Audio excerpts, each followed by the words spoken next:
Upaya OPM yang terus menyuarakan pemisahan Papua dari Negara Kesatuan Republik Indonesia mendapat penolakan luas dari berbagai elemen bangsa.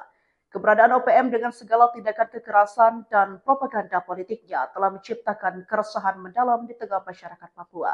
Tindakan membunuh 16 penambang emas guru, tenaga kesehatan, warga sipil, pedagang bakso hingga pengojek dan merusak fasilitas menjadi sebab utamanya.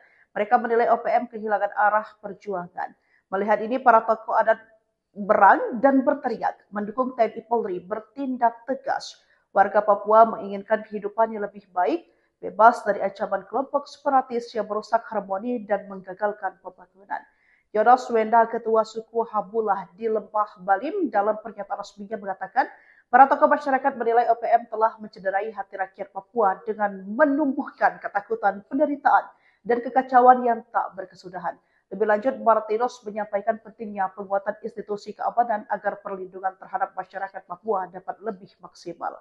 Seruan ini datang di tengah meningkatnya kekhawatiran masyarakat akibat aksi-aksi kekerasan yang terus dilakukan oleh OPM yang tidak hanya menimbulkan korban jiwa, tetapi juga menciptakan trauma mendalam bagi warga sipil di Papua. Warga dari berbagai kabupaten seperti Yahukibo, Duga, Intan Jaya, hingga Lanicaya bersuara keras dan tanpa ragu. Mereka menolak kekerasan yang dilakukan organisasi Papua Merdeka atau OPM. Kelompok bersenjata ini dinilai tidak lagi membawa harapan kemerdekaan, melainkan derita dan ketakutan. Tokoh masyarakat dari Lanicaya, Markus Tabuni, pada Rabu 23 April 2025, menyampaikan kekecewaan yang mendalam. Dulu, kata Markus, OPM datang dengan wacana perjuangan, namun kini mereka datang dengan senjata api dan ancaman yang menjadi teror bagi warga. Dampak dari kekerasan OPM dirasakan paling berat oleh warga sipil di kampung-kampung. Anak-anak terpaksa putus sekolah, pelayanan kesehatan lumpuh total, dan warga mengungsi ke hutan demi menyelamatkan diri dari konflik bersenjata yang tak kunjung usai. Tokoh perempuan dari Wamena, Maria Heluka, juga angkat suara.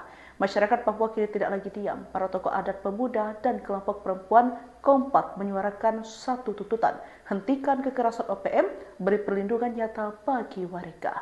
Mereka berharap negara bisa membedakan antara aspirasi damai dan aksi brutal bersenjata.